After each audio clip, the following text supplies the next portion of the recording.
We are at the largest amphitheater ever built. It's the Flavian Amphitheater, famously known as the Colosseum. Its construction began in the year 71 AD and was inaugurated in the year 80 AD by the Emperor Titus, the son of Vespasian, who started building this amphitheater and named it after their dynasty as the Flavian Amphitheater. The building hosted gladiator fights, animal hunting, and death sentences. Getting to the Colosseum is very simple. Just take a metro line B and get off at Colosseo stop. You will find yourself right at the front of the monument.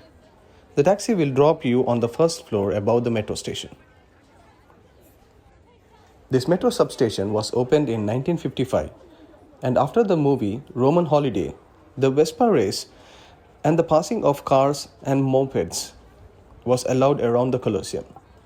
With increasing tourist attentions, in 1980 the piazza was closed to motor traffic and restoration works were carried out.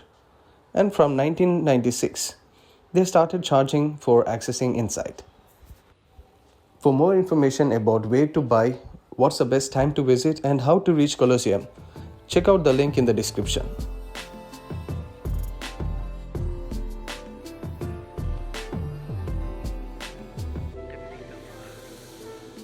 This modern road was built in 1932 by Benito Mussolini. He was an Italian dictator and founder of National Fascist Party during the World War II. The construction of the road destroyed one of the most densely populated neighborhoods of the city, bulldozing through 19 city blocks and displacing over 5,000 residents. Do you know what was here before the amphitheater was built? There was a swimming pool. It was an artificial lake built for the Emperor Nero.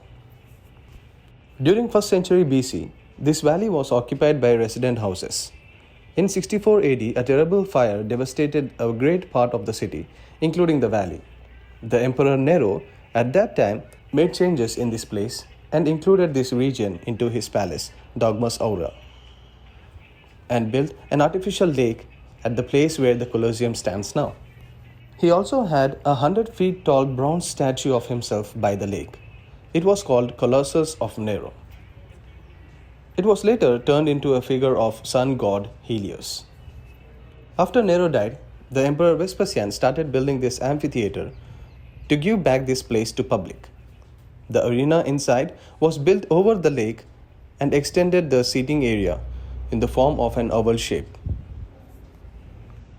It used to hold more than 50,000 people and had 80 entrances, of which 76 were for public and 4 were reserved for the emperors, politicians, and religious authorities. You can see each arch has a number on them, which served as gate numbers. The games were put on for people free of charge on the occasion of festivals or to celebrate special events like victories and anniversaries. In some cases, like for inauguration, it was 100 days.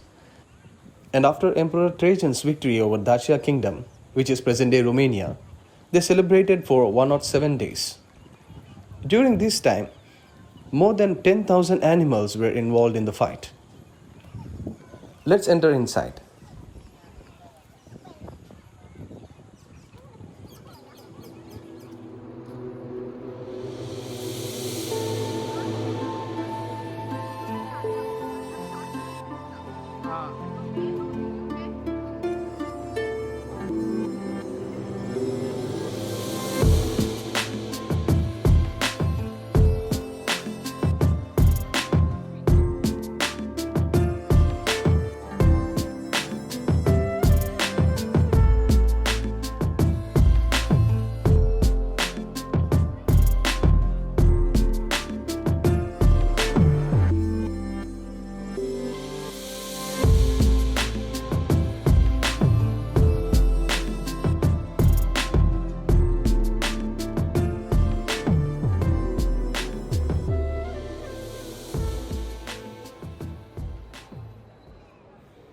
If you look at these blocks, they were built from travertine stone.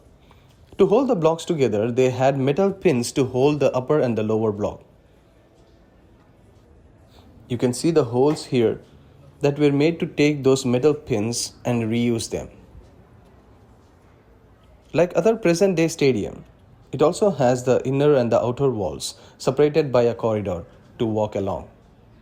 The spectators followed the path indicated on the inner arches to their seats. The seats were arranged in a strict order. The best ones close to the arena were reserved for the emperors and the senators. The next level was for the elite. Behind them were for lower social class. And all the way on the back, with worst seating, inconvenience to reach, and offering a poor view, were for the poor. Let's enter the second floor. Here there are display of some archaeological findings about the life inside the Colosseum.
Here you can see prototype of underground area where the animals and slaves were kept before the fight. You can see how the underground looked like a maze, how they get animals prepared for the fight, and just at the right moment, workers down below would hoist an animal up into the elevator through a trap door, and the animal would pop out onto the floor.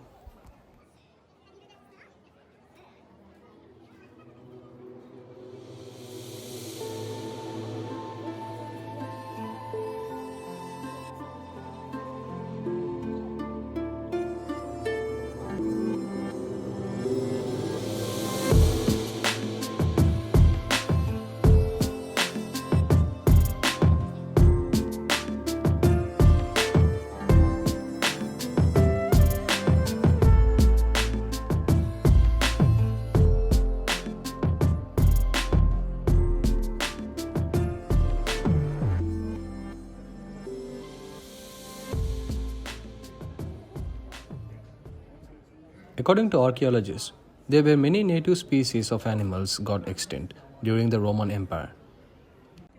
There is also a prototype of the amphitheater, how it used to look. You can see on the arches on the first and the second level, there are statues, which has been taken off now. Nothing has been left after the Roman Empire collapsed. And on the top, they had poles to hold a retractable cloth roof for shade.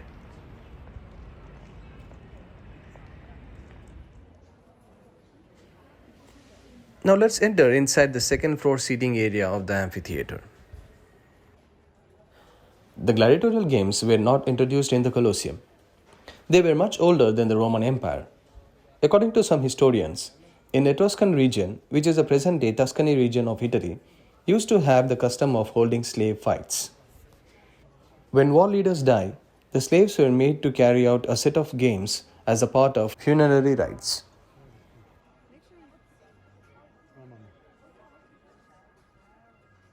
From staging on a small surface as a private event with a couple of slaves, the gladiatorial fights have reached to the size of the Colosseum as a public event. And fighting with small weapons, it slowly involved hunting wild animals. There used to be more than 200 amphitheaters in the Roman Empire, and the Colosseum being the largest. Even though it was free for public, the holding of games involved political benefits. Over the time, the gladiators were no more slaves. They gained popularity in the public and enjoyed celebrity status. The blood and weapons of the gladiators were of high demand in the public. There were schools to train new gladiators, and people would sacrifice their whole life being a gladiator. Even the emperors Nero and Commodus have also stepped on the arena to fight gladiators and chase the wild animals.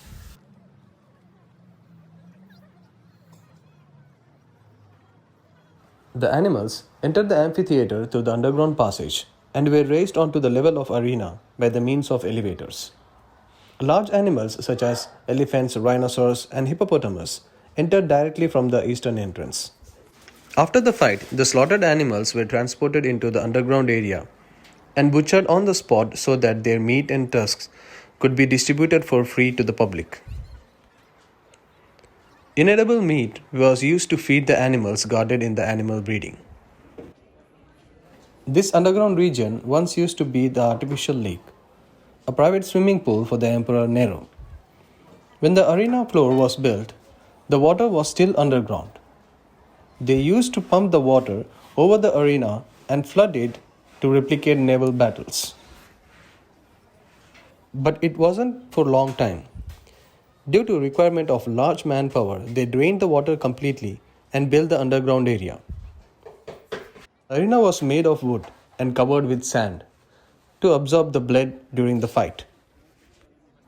Preparation of spectacles were made in the underground levels, and the machinery was invisible to the public, covered by the floor of the arena. Men and animals emerged unexpectedly from the trapdoors, raised by freight elevators. By the end of 4th century, due to politico-economic conditions of the Roman Empire, the gladiatorial fights lacked the interest in public, and the last gladiator fight was reported to be held in the year 434. After the western part of the Roman Empire collapsed in the year 438, Rome was under the control of barbarians, and the Colosseum was used for other shows apart from gladiator fights, and the last show took place in the year 523. By 735, Rome became the part of Papal States or Pope States, which was ruled by the Pope. During this time, Colosseum was used for commercial space and was occupied by refugees.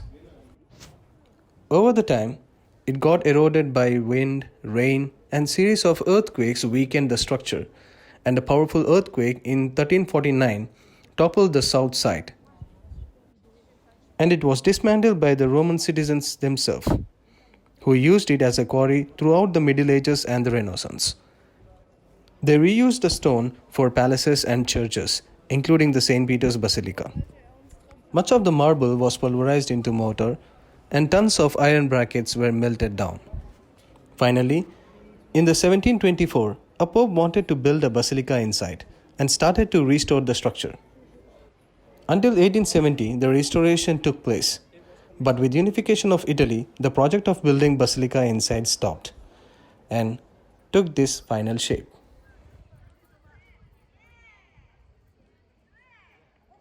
I hope you enjoyed this video. Don't forget to like, share and subscribe. Hit the bell icon to find my next video.